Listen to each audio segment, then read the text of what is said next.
엔비디아, 삼성전자, SK하이닉스라는 슈퍼스타가 아니라 그 슈퍼스타도 무시할 수 없는 진짜 돈이 몰리는 숨은 반도체 산업에 주역에 투자하라. 읽고 나면 반도체 산업이 왜 움직이는지, 그리고 무엇을 사야 하는지, 거기에 더해 언제, 왜 움직여야 하는지까지 선명해진다. 이 말은 반도체 산업의 빅사이클을 유튜브에서 미리 예견한 선진짱 투자자의 추천사입니다. 선진짱 투자자는 이 책 반도체 밸류체인 투자를 읽어볼 것을 적극 추천하고 있었습니다. 이 책은 IT 산업의 이해와 실전 투자라는 두 마리 토끼를 모두 잡을 수 있게 해준다며 이 책의 저자야말로 반도체 장인이라고 칭할 만하다고 말하고 있었습니다. 자, 그럼 여기서 궁금해지는 것이 과연 이 책이 말하는 핵심 추천 종목이 무엇인지인데요. 저자는 책에서 이렇게 말하고 있었습니다. 엔비디아, 삼성전자, SK하이닉스라는 슈퍼스타가 아니라 그 슈퍼스타도 무시할 수 없는 진짜 돈이 몰리는 숨은 반도체 산업에 주역에 투자하라. 오늘 영상은 지금의 반도체 슈퍼사이클 속에서 글로벌 대기업들도 무시 못할 반도체 산업의 조연들, 어쩌면 주연급 기술력을 가진 이 회사가 없으면 반도체를 만들 수 없을 만큼 중요한 국내 반도체 회사들에 집중하고 있습니다. 오늘 영상이 여러분의 투자 실력 및 수익 향상에 도움이 되었으면 합니다. 시작하기에 앞서 여러분에게 어디에서도 들을 수 없는 고급 정보를 이야기해주고 있는 이 책 반도체 밸류체인 투자의 매수와 보유, 탐독을 적극 추천드리며 영상 본론부터 바로 시작해보도록 하겠습니다.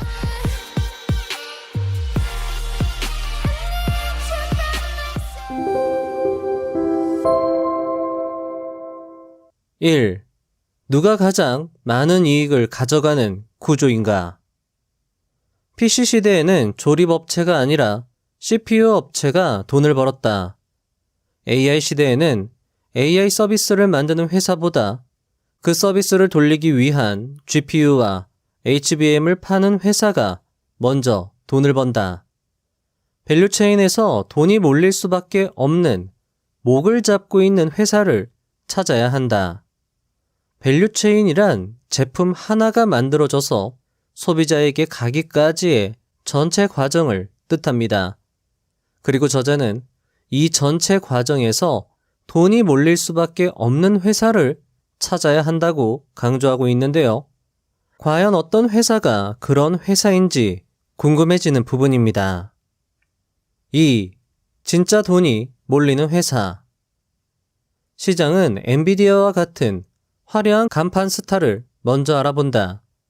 하지만 진짜 고수익의 기회는 그 간판 스타가 활동하기 위해 꼭 필요한 숨겨진 조연들에서 나온다. 이 책에서 집중적으로 다룰 패키징, 검사 장비, 기판, 소재 기업들이 바로 그들이다. 삼성전자, SK하이닉스는 너무 많이 올랐고 앞으로 오를 종목은 어떤 종목이 있을까? 아마 이런 의문을 품고 계신 분들이 많을 것이라 생각이 됩니다. 그런데 저자는 뒤에서 이렇게 말하고 있었습니다.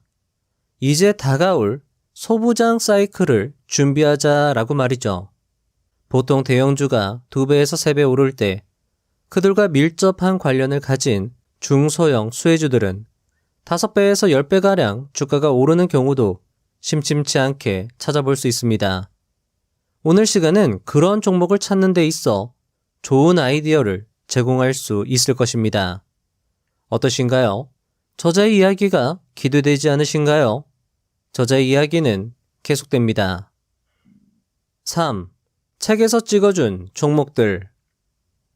아마 오늘 여러분이 가장 궁금해하는 것이 바로 종목이 아닐까 싶습니다. 저자는 분명 돈이 몰리는 숨은 주역을 강조했고 책에서 직접적으로 이 종목을 매수하세요라고 대놓고 이야기하고 있진 않았지만 그럼에도 수많은 국내 반도체 업체 중에서 분명히 몇몇 종목을 책에서 언급하고 있었습니다. 선진장 투자자는 이 책을 읽고 나면 어떤 종목에 투자해야 하는지 알게 될 것이라 했는데요. 아마 책에서 언급된 몇몇의 국내 종목들이 그런 종목이 아닐까 생각도 듭니다. 일단 책에서 언급된 상장 종목부터 쭉 나열해 보도록 하겠습니다. 삼성전자, SK하이닉스, 한미반도체, 한화세미텍. 참고로 한화세미텍은 한화비전의 자회사입니다. 이오테크닉스. 자, 여러분들 여기 보시면 제가 이렇게 가로 열고 숫자를 표시해 놨는데요. 요건 책에서 언급된 횟수를 말합니다. 자, 계속 읽어 드릴게요.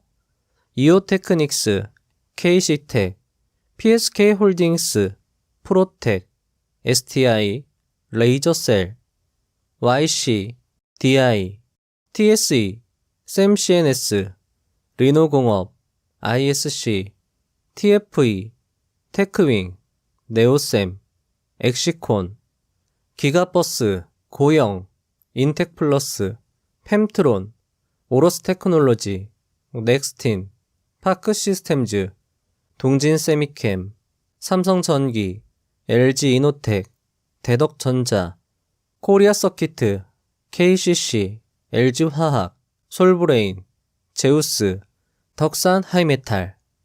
자, 여러분들 어떠신가요? 아마 아는 종목들도 있으실 거고 투자한 종목들도 있을 수 있을 것이고 생소한 종목들도 있을 거라 생각이 됩니다. 자, 그럼 과연 책에서 어떤 종목에 좀 더 주목을 하고 있었을까요? 그것과 관련하여 저자의 이야기는 계속됩니다. 자, 시작하기에 앞서 이제 구체적인 종목명이 나옵니다, 여러분들. 자, 그런데 투자의 책임은 본인에게 있습니다. 금일 말씀드린 종목들은요, 당연히 상승을 보장하지 않습니다. 투자에 손실이 발생될 수 있으니 오늘 내용은 여러분의 현명한 투자 판단을 내리는데 참고사안으로 봐주시면 좋겠습니다. 4. 한미반도체. 한국의 한미반도체는 HBM 열압탑 공정에 올인한 결과 몇 년 사이 매출이 2.5배 이상 늘고 매출 1조 클럽 후보로 거론되는 회사가 됐다. 핵심 제품인 TC 본더는 반도체를 쌓아서 하나로 이어붙이는 장비로 엔비디아 AI GPU에 들어가는 HBM3E를 양산할 때 SK하이닉스 라인에서 사실상 표준 장비로 쓰였다. 한미반도체는 세계 최초 TSV 듀얼 스태킹 TC 본더를 내놓은 이후 HBM 공정에 필요한 대부분의 TC 본딩 기술을 확보했고 관련 특허를 100건 이상 쌓았다. 최근 SK하이닉스가 한화세미텍 장비를 함께 도입하여 공급선을 다변화하고 있어 한미반도체의 SK하이닉스 단독 공급 구도는 이미 깨졌다. 그럼에도 불구하고 HBM3 양산 구간에서 여전히 높은 점유율과 위치를 유지하고 있고 마이크론, 삼성향 매출 확대, 차세대 HBM4용 장비, 하이브리드 본더 개발 같은 기대감으로 주가가 더욱 상승할 여력이 남아있다. 자, 앞에서 언급된 종목 중에서 책에서는 한미반도체를 별도의 내용으로 구성하여 다루고 있었습니다. 반도체 생태계에 있어 한미반도체가 만들고 있는 이 TC 본더라는 장비가 굉장히 중요한 역할을 하고 있다라는 것이죠. 위 자료는 한미반도체의 실적입니다. 한미반도체는 25년도 실적 대비 26년도에 영업이익이 약 2배 가량 상승될 것이다 라고 기대가 되어지고 있습니다. 윌리엄 오닐의 경우 이런 회사라면 당연히 눈여겨봐야 한다고 당부하기도 했습니다. 우리가 이 책을 읽을 때 중요하게 봐야 하는 것이 바로 엔비디아 등의 슈퍼스타가 활동할 수 있는 여력을 만들어주는 숨은 주역이 될 것입니다. 책에서 저자는 엔비디아 AI GPU를 만들기 위해서 반드시 필요한 것이 바로 HBM 반도체고 이 HBM 반도체를 만드는 회사가 바로 삼성전자와 SK하이닉스이며 이 HBM 반도체를 만들기 위해서 반드시 필요한 장비가 바로 TC 본더라는 장비고 이 TC 본더를 만드는 회사가 바로 한미반도체라는 것이죠. 해당 차트는 한미 반도체의 일봉 차트입니다. 자, 항상 이런 식으로 주가가 크게 급등을 하면 이 위치가 참 높게 느껴집니다. 하지만 참 신기하게도 잠재력이 큰 회사의 전체 주가를 보면 이때 그렇게 높았던 주가는 지금 현재 수준으로 봤을 땐 그렇게 높아 보이지가 않습니다. 영원히 상승하는 주가는 없을 것입니다. 하지만 계속 성장하는 잠재력 높은 회사의 주가는 결국 상승한다는 것을 위 차트에서 느낄 수 있을지 모르겠습니다.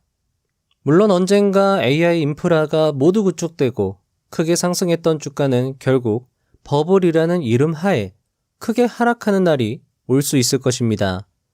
저자는 책 뒤에서 과연 AI 버블이 언제 꺼질까에 대해서도 심도 있게 다루기도 했습니다. 하지만 중요한 것은 2026년도는 우리나라 반도체 산업이 전에 없는 실적을 보여줄 수 있는 해라는 것입니다. 저자는 책에서 이렇게 말하기도 했습니다. 싸다고 오르는 것이 아니라 오를 이유가 있어야 오른다라고 말이죠. 한미 반도체의 가격은 확실히 비싸 보입니다. 현재 네이버 금융 기준으로 표시되는 PER은 123배입니다.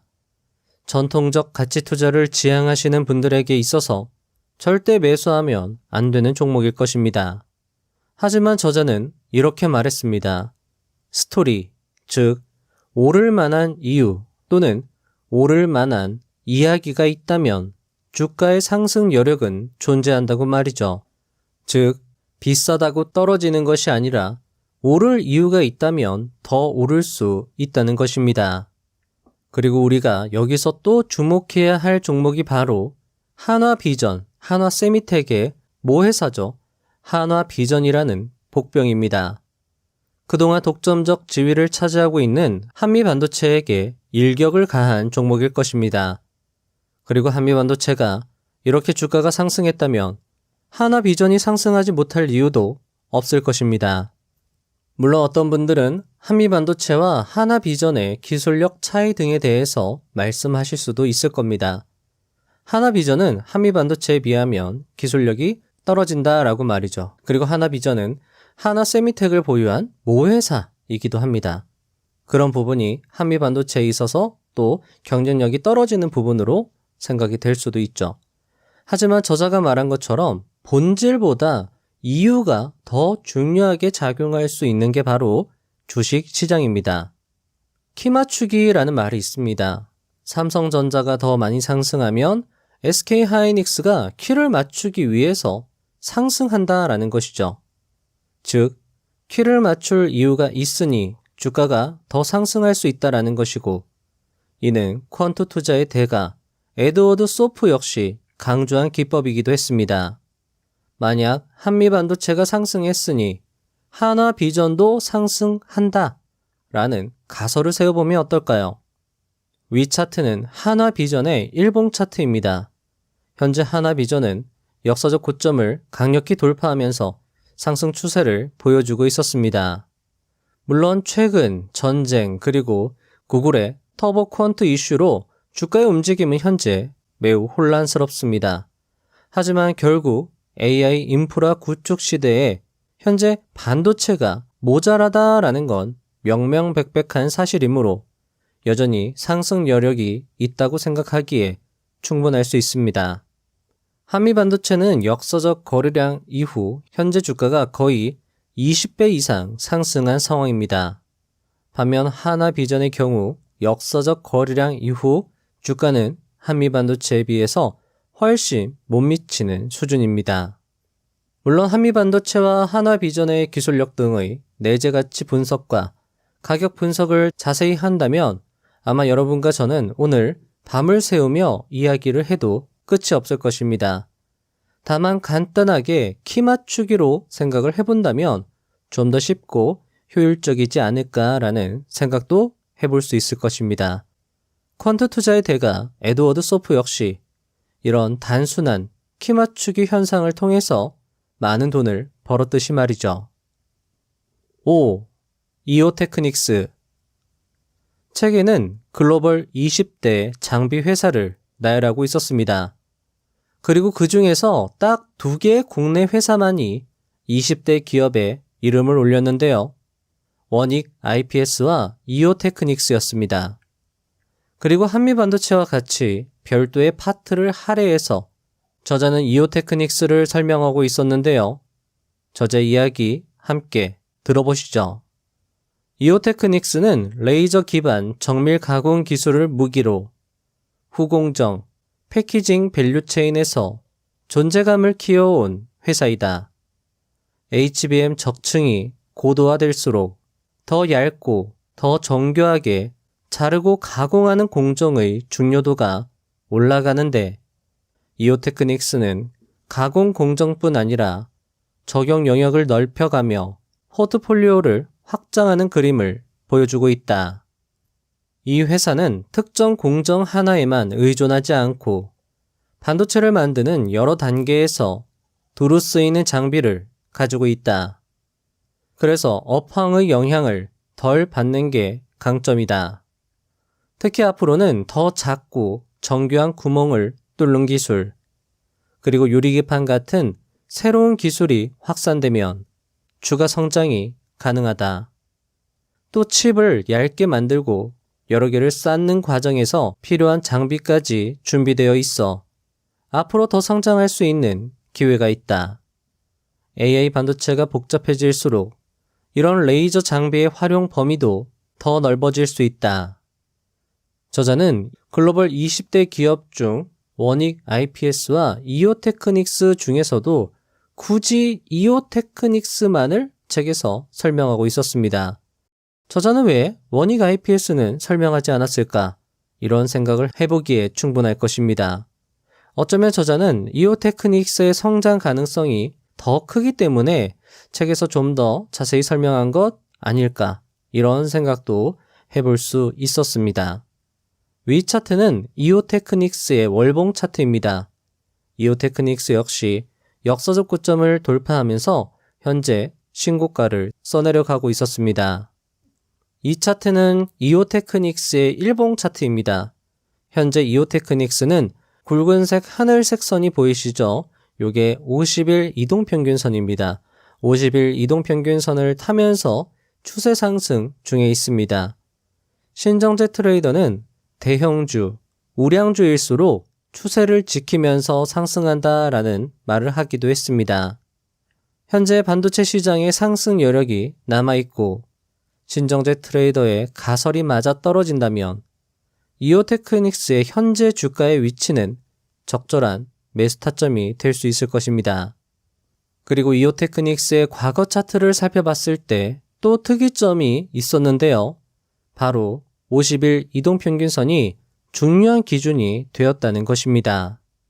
이오테크닉스는 지금까지 총 3번의 대시세 분출을 보여주었습니다. 2014년도, 23년도, 그리고 최근에 26년도입니다. 2014년도 대세 상승기에도 50일 이동평균선의 지지를 받으면서 상승한 것을 확인할 수 있습니다. 23년도 역시 50일 이동평균선을 타면서 상승하다가 50일 이동평균선을 깨면서 횡보, 그리고 나서 50일 이동평균선을 다시 타면서 상승, 이런 식으로 주가가 움직이는 걸 확인할 수 있었습니다. 물론 50일 이동평균선이 대단한 마법의 선은 아닐 것입니다. 다만 신정재 트레이더님을 비롯한 수많은 투자 대가 고수들은 종목의 특성을 확인하는 것이 매우 중요하다고 강조했습니다. 왜냐하면 역사는 반복되는 성질이 있기 때문이죠.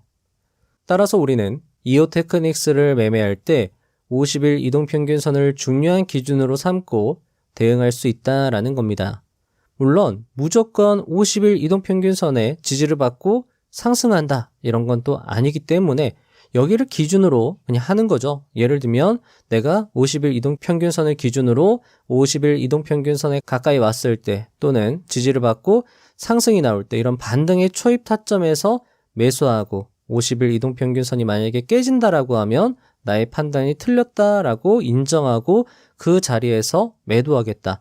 이런 식으로 기준을 세워서 할 수 있는 거지 무조건 50일 이동평균선에서 반등이 나온다. 이런 건 아니기 때문에 여러분들이 현명하게 생각하시고 판단을 내려보시면 좋을 것 같습니다. 6. 숨은 챔피언, 리노공업. 저자는 책에서 리노공업을 숨은 챔피언이라는 단어로 표현합니다. 그리고 저자가 나열한 글로벌 30대 소재 부품사에도 당당히 이름을 올린 회사이기도 합니다. 계속 강조드리는 슈퍼스타를 있게 하는 돈이 몰리는 숨은 강자를 찾는 것이 이 책을 읽는 핵심이라는 관점에서 리노공업은 중요한 종목이 될 수 있을 것인데요. 왜 리노공업이 숨은 챔피언인지 저자의 이야기를 함께 들어보도록 하겠습니다. 칩을 만들었다면 제대로 작동하는지 끝까지 확인을 해야 한다. 칩 하나 가격이 몇천 원에서 몇만 원 수준이었던 때에는 불량이 나올 경우 버리면 된다고 생각했다. 그러나 지금은 칩 한 개의 가격이 4천만 원에서 6천만 원 수준이고 이를 72개 올린 서버의 가격은 40에서 50억까지 올라간다. 이런 초고가 칩 하나가 불량으로 섞여 들어가면 전체 서버 시스템을 망가뜨리면 단순 불량이 아니라 재앙 수준이 된다. 그래서 테스트 공정은 이제 단순 검사라기보다 초고가 AI 칩을 지키는 필수 보험이 되었다. HBM처럼 적층 구조이면서 초고속 신호를 주고받는 메모리는 신뢰성을 보장하기 위해 매우 정교한 검증이 필요하다. 문제가 복잡해질수록 테스트 항목 수, 테스트 시간, 필요 장비 수가 모두 늘어나는 것이다. 결국 칩이 복잡해질수록 테스트 장비 회사가 돈을 더 버는 구조가 만들어진 것이다. 테스트 장비는 한 번 깔리면 10년 가까이 사용되고 신규 공정, 신규 패키징이 나올 때마다 업그레이드 제품을 팔 수 있기 때문에 구조적 수요가 유지되는 비즈니스라는 점이 투자 포인트이다. 여기서 테스트 장비만큼이나 중요한 게 장비와 칩을 연결해주는 소모품이다. 칩을 직접 눌러서 전기 신호를 확인하는 도구인 프로브 카드, 완성된 칩을 꽂아서 테스트할 수 있게 해주는 소켓, 인터페이스 보드 등이 대표적이다. 한국의 리노공업은 이 흐름의 숨은 챔피언이다. IC 테스트 소켓과 소켓 내 프로브 핀을 만드는 회사로 미세 공정, 고속 신호에 맞춘 자체 기술력 덕분에 영업이익률 40%라는 아주 이례적인 수익성을 꾸준히 기록하고 있다. 프로브 핀, 소켓은 공정이 미세해질수록 신호 속도가 빨라질수록 테스트 조건이 엄격해질수록 더 자주 갈아줘야 하고 더 비싸질 수밖에 없는 소모품이다. 투자 관점에서 보면 이 소모품 업체들의 특징은 세 가지이다. 첫째, 칩이 많이 팔릴수록 테스트는 늘어나고 테스트가 늘어날수록 소모품은 더 빨리 닳는다는, 물량이 늘어날수록 수익이 더 크게 늘어나는 구조이다. 둘째, 고객이 한번 특정 소켓, 프로브 카드를 설계에 넣으면 쉽게 다른 업체로 바꾸기 어렵다는 점이다. 셋째, 테스트 장비 회사보다 설비 투자에 들어가는 비용이 상대적으로 적다는 점이다. 자, 여러분들 어떠신가요? 결국 엔비디아, 삼성전자, SK하이닉스가 더 고성능의 제품을 만들수록 테스트의 중요성은 커지고 테스트의 중요성이 커질수록 그에 소모되는 부품 역시 증가하면서도 비싸진다라는 게 핵심이며 이에 리노공업 같은 회사는 투자 매력도가 높아진다라는 것이 저자의 이야기였습니다. 위 차트는 현재 리노공업의 일봉 차트입니다.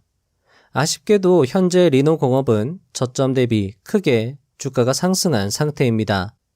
하지만 저자의 말을 들어보면 리노공업의 투자 매력은 여전하다는 것을 알 수 있을 것입니다. 현재 반도체는 여전히 부족하고 많은 공급량 대비 많은 테스트 소모품이 필요할 것이기 때문입니다. 따라서 해당 종목의 경우는 너무 고점에 진입하려고 하는 것보다는 150일이나 200일 이동평균선까지 주가가 눌렸을 때 분할로 매수하는 전략이 유효하지 않을까 싶습니다. 왜냐하면 보통 주가가 움직일 때 한미 반도체와 같이 이런 식으로 주가가 크게 상승했다라고 하면 계속 상승하는 주가는 없습니다. 항상 주가는 언젠가 조정을 받게 되어 있고요. 보통 조정을 받을 때 특히나 이런 성장성이 있는 회사들은요. 200일 이동평균선 아래에 주가가 눌렸다 하더라도 계속 평균으로 회귀하려는 성질이 있습니다. 왜냐하면 이런 종목은 결국 주가가 더 크게 상승할 수 있다라고 판단하는 투자자들이 이런 저점 영역에서 계속 매집을 진행하기 때문이죠. 그리고 이런 종목이다라고 하면 결국에 전고점을 돌파하면서 주가가 더 크게 상승하는 경우도 상당히 많습니다. 그리고 리노공업과 같이 반도체 산업의 숨은 주역이다라고 하면 여전히 성장과 투자 매력도는 존재할 것이므로 저점 매집 전략의 유효성을 한번 고려해 보시면 어떨까 싶습니다.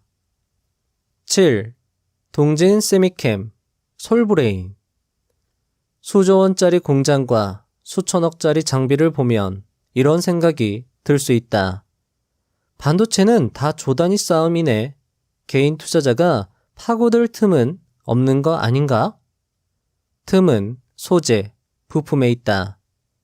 이들은 웨이퍼, 특수가스, 화학약품, 포토레지스트 같은 소모품을 판다.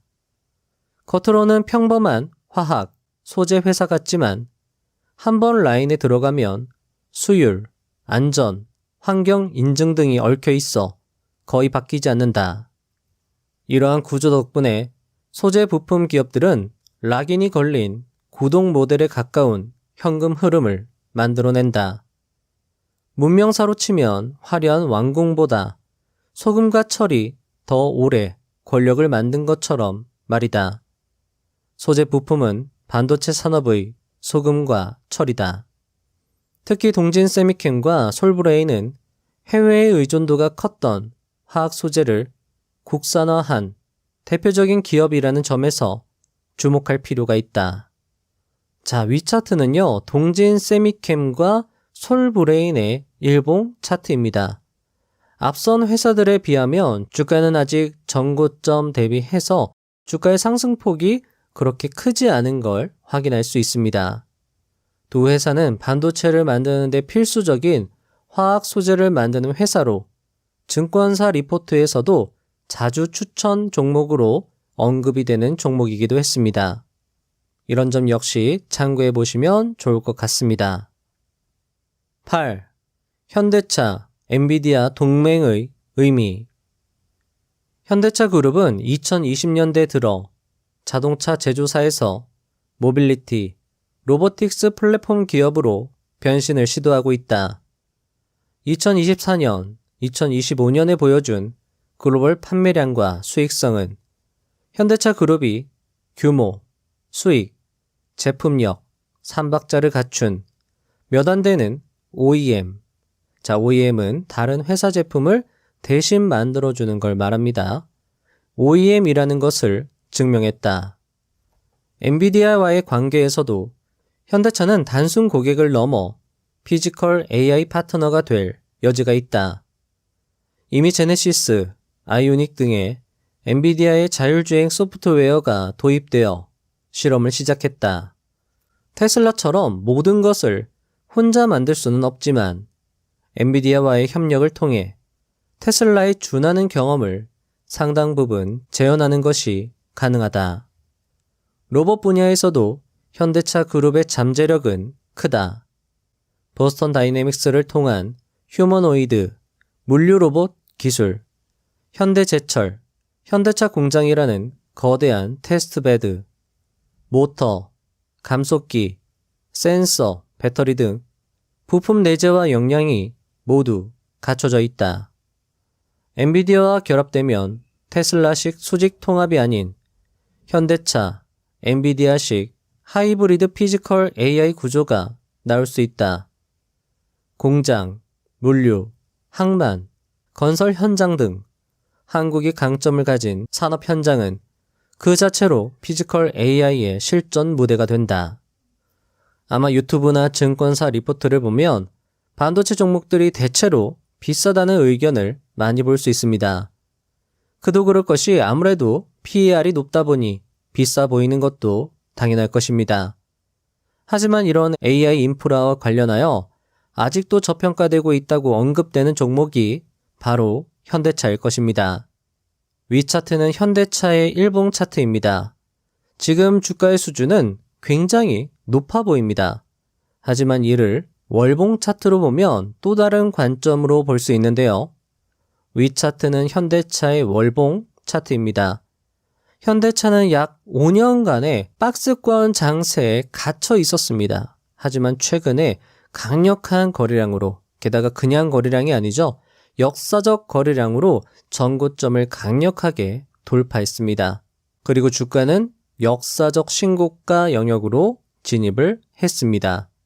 신고가에 들어선 것이 투자에 있어서 중요한 이유는 매물대가 약한 지점이라는 의미도 있겠지만 한 번도 도달한 적이 없는 지점에 주가가 위치하고 있다라는 것은 해당 종목의 큰 변화, 구조적 변화, 지금까지 없었던 새로운 호재 등이 발생하여 전과 다른 새로운 회사로 거듭났다라는 의미도 있을 것입니다. 게다가 현재 현대차는 네이버 금융 기준 PER이 14밖에 되지 않습니다. 또한 엔비디아의 선택을 받았다는 점, 로봇 제조 글로벌 기업으로 도약을 기대할 수 있다라는 점 등을 고려하면 현대차의 위상은 전과는 다른, 거기에 더해서 더 이상 자동차 회사가 아닌 로봇 제조의 TSMC가 될 수 있다는 기대 역시 가능할 것입니다. 게다가 현대차는 배당까지도 주기 때문에 매력도가 한층 더해지는 종목이 또 될 수 있을 것입니다. 9. AI 버블 시나리오. 버블은 한 시대가 가진 기술의 속도와 돈의 속도가 서로를 밀어 올릴 때 나타나는 아주 인간적인 현상이다. 시장에는 늘 새로운 이야기가 등장하지만 그 이야기가 버블이라는 형태로 커지려면 조건이 맞아야 한다. 버블이 형성되는 조건의 첫째는 기술 혁신이다. 시장이 기술 혁신에 흥분하는 이유는 생산성 향상이 결국 미래의 이익을 키울 수 있기 때문이다. 둘째는 매출 대비 과도한 밸류에이션을 정당화하는 분위기이다. 지금은 적자여도 결국 성장하면 된다는 믿음이 유행하면 그때부터 버블의 분위기가 만들어진다. 셋째는 풍부한 유동성과 낮은 금리이다. 투자 자금이 고위험, 적자 기업으로 들어가는 건 인간이 갑자기 용감해져서가 아니라 시장 전체가 위험을 감당해도 된다는 착각을 공유하기 때문이다. 넷째는 거래 확장이다. 레버리지, 파생 상품 등 새로운 투자 상품이 늘어날수록 시장의 온도는 올라간다. 같은 돈이 더 큰 거래를 만들고 그 거래가 다시 가격을 올리고 오른 가격은 레버리지를 정당화한다. 다섯째는 포모 심리 확산이다. 신규 투자자가 대규모로 유입되고 대형 IPO가 이어지며 외부 자금을 흡수한다. 투자를 안 하면 바보가 되는 것 같은 감정이 시장을 붙잡아 끌고 간다. 버블의 가장 무서운 연료는 탐욕이 아니라 소외감이다. 2026년은 필자가 가장 경계하는 해이다. 시장은 지속적으로 AI로 돈 버는 기업이 누구인지를 찾으려고 할 것이다. 이때부터는 내러티브와 현금 흐름이 갈라서기 시작한다. 초기에는 이 분리가 오히려 버블을 키우기도 하지만 몇몇 기업이 진짜 이익을 보여주면 시장은 그 성공을 전체 산업으로 확대 해석한다. 시장은 다음 타자를 찾아다니며 주도주는 넓어진다. 바로 확산이다. 버블의 후반부가 늘 확산이었던 이유가 여기에 있다. 역사의 힌트가 있다. 1999년 닷컴 버블의 마지막에는 중소형주의 전반적인 상승이 있었다. 2020년 강세장 막바지에도 중소형주의 시세 폭등이 관찰되었다. 지금 시장은 아직 대형 성장주 중심의 상대 강세가 두드러지고 중소형 성장주가 전반적으로 강세를 보인다는 신호가 보이지는 않는다. 2025년 9월에서 10월에 잠깐 중소형주 성장주 확산의 맛을 보였고 2026년 1월부터 다시 확산이 시작되고 있다. 문제는 확산이 산업으로 끝나지 않고 금융으로 번질 때이다. 현금 흐름과 이익이 개선되는 기업과 스토리만 남은 기업을 분리해서 바라보는 눈이 필요하다. 같은 AI, 반도체라도 그 안에서 현실과 상상을 구분해야 한다. 자, 여기까지 들으셨다면 아마 여러분은 이렇게 생각하실지도 모르겠습니다. 아니, 신나게 종목 추천해놓고 2026년도에 조심하라고? 이제 버블이 터질 거라는 거야? 그럼 책은 왜 쓴 거야? 라고 말이죠. 어쩌면 저자는 걱정이 되었을지도 모르겠습니다. 종목을 언급했는데 주가가 크게 떨어질지도 모르니 말이죠. 그리고 이런 걱정은 저자뿐만이 아니라 주식을 하는 누구라도 걱정이 되는 부분인 것은 마찬가지일 것입니다. 그리고 이럴 때 되뇌일 수 있는 것이 바로 투자 대가, 고수들의 조언이며 특히나 오랜 세월을 이겨낸 조언일수록 그 가치는 클 것입니다. 혼만 문의사를 비롯한 수많은 투자대가, 고수들은 이렇게 말했습니다. 주가는 결국 실적 따라 간다고 말이죠. 위 자료는 각각 삼성전자와 SK하이닉스의 실적 자료입니다. 요 자료가 삼성전자 자료고요. 요 자료가 SK하이닉스의 자료입니다. 자, 보시면 삼성전자 같은 경우에 영업이익이 2025년도 대비해서 26년도에 어마어마하게 늘어난 걸 확인할 수 있습니다. 거의 4배가량 늘어났죠. SK하이닉스도 마찬가지입니다. 거의 4배가량 상승했습니다. 자, 보통 실적이 2배에서 3배 늘어나도 대박이다라고 하는데 4배 이상 상승했다라는 건 초대박이라고 부를 수 있는 것이죠. 이런 변화는 단순히 반도체가 잘 팔린다라는 것을 넘어서 무언가 완전히 뒤바뀌는 혁신이 일어나고 있다라고도 볼 수 있을 것입니다. 그리고 현재 네이버 금융 기준으로 삼성전자의 PER은 27, SK하이닉스의 PER은 15입니다. 반도체 업계의 평균 PER이 34이므로 현재 삼성전자와 SK하이닉스의 주가는 상대적으로 그렇게 비싸지 않다고도 볼 수 있을 것입니다. 피터 린치의 경우에는 절대적인 PER보다 상대적인 PER을 더 중요하게 봐야 한다고 말하기도 했습니다. 자, 하나 예를 가져와 봤는데요. 삼양식품의 실적입니다. 삼양식품은 23년도에서 24년도로 넘어갈 때 굉장히 실적이 크게 늘어난 걸 확인할 수 있습니다. 자, 보통 24년도 실적은 25년도에 발표가 되는데요. 삼양식품의 주가는 어떻게 되었을까요? 자, 삼양식품의 경우에는 25년도에 가장 가파른 주가 상승세를 보여주었습니다. 아마 기대했던 실적이 어닝 서프라이즈로 발표되면서 주가는 상승했을 것입니다. 자, 그렇다면 삼성전자와 SK하이닉스는 어떨까요? 삼양식품은 실적이 2배에서 3배 늘었는데도 주가는 3배에서 4배 상승했습니다. 자, 그런데 반도체라는 이 시대 중심 섹터에서 실적이 3배에서 4배 늘어나면 어떨까요? 만약 주가는 실적을 따라간다 라는 말이 이번에도 적용이 된다면 만약 삼성전자와 SK하이닉스가 사실 지금 꽤 많이 올라갔잖아요. 저점 대비 많이 올라간 상태인데 여기에서부터 딱 50% 정도만 더 상승한다면 어떨까요? 우리는 코스피 7천까지도 볼 수 있을지 모릅니다. 정말 주가가 실적을 따라가는가?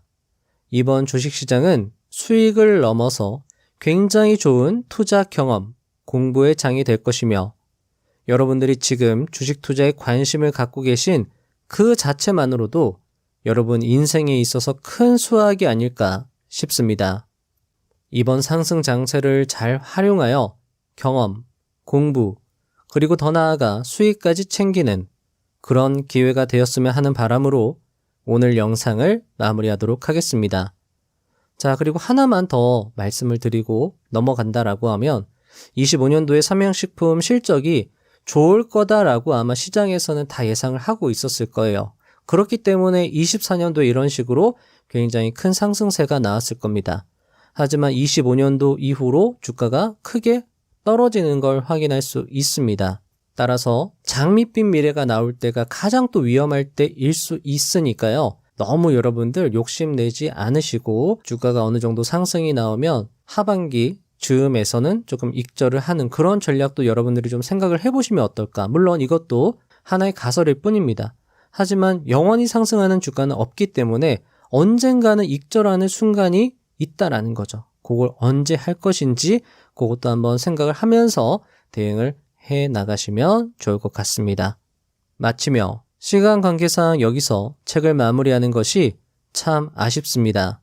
책에는 왜 반도체 투자인지, 반도체의 기초와 밸류체인 이해, AI 혁명과 반도체 지형 변화, 미래 테크와 실전 투자까지 반도체에 대해서 공부하고 싶은 분들을 위한, 그리고 반도체 투자를 좀 더 잘하고 싶은 분들을 위한 알찬 내용들이 정말 많았습니다.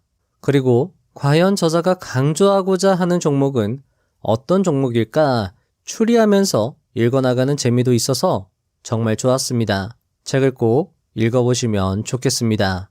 세계에서 가장 부유한 사람들을 찾아가 거리에서 인터뷰를 진행하는 제임스 듀물리는 한 방송에서 이렇게 말합니다. 억만장자들은 몇십 년 단위로 생각합니다. 며칠 단위가 아니라요. 제 세대가 겪는 큰 문제 중 하나는 바로 즉각적인 만족에 집착한다는 점입니다. 제가 배운 예시를 하나 들자면 최근에 링크드인 설립자인 리드 호프만을 인터뷰했습니다. 링크드인을 마이크로소프트에 약 37조 원에 매각한 인물이죠. 제가 물었습니다. 만약 당신이 처음부터 다시 시작해서 1년 만에 1조 원을 벌어야 한다면 무엇을 하실 건가요? 라고 말이죠. 그는 말했습니다. 전 1년짜리 게임은 하지 않아요. 오직 10년짜리 게임만 합니다. 저는 그때 깨달았죠. 그들은 세대 단위로 생각하고 훨씬 더 크게 생각한다는 걸요. 여러분은 어떠신가요? 즉각적인 보상, 며칠 단위로 생각하시나요? 아니면 먼 미래를 위해 몇 년, 몇십 년 단위로 생각을 하시나요? 부자의선 채널의 영상은 대부분 깁니다. 이 긴 영상에 시간을 할애하는 것은 쉽지 않을 것입니다. 하지만 큰 꿈을 위해, 인생을 바꾸기 위해 좀 더 배우고 연구하고 노력하시는 분들이 이 영상을 끝까지 듣고 계실 것입니다. 책을 다룬 이 영상을 말이죠. 이 영상을 지금까지 듣고 계시다는 것, 그 자체만으로 여러분의 목표는 이미 크다고 할 수 있을 것입니다. 그러니 그 큰 꿈을 절대 포기하지 않으시면 좋겠습니다. 누가 뭐래도 그 꿈을 위해 앞으로 나아가시면 좋겠습니다. 몇십억, 몇백억의 자산을 일군 많은 투자자들처럼 말이죠. 여러분도 분명 할 수 있습니다. 한 걸음씩 발을 뗀다면, 그리고 그 발걸음이 며칠이 아닌 몇 년, 몇십 년이 모인다면 안 될 것 같아 보이는 것도 분명 어느샌가 자신도 모르게 이루어질 것입니다. 저는 믿어 의심치 않습니다. 꾸준함의 위력을 말이죠. 그런 꾸준한 여러분을 위해 부자의선 채널은 항상 여러분의 뒤에서 도움드리고 응원드리도록 최선을 다할 것입니다. 다음 영상도 알차게 준비하여 오겠습니다. 감사합니다.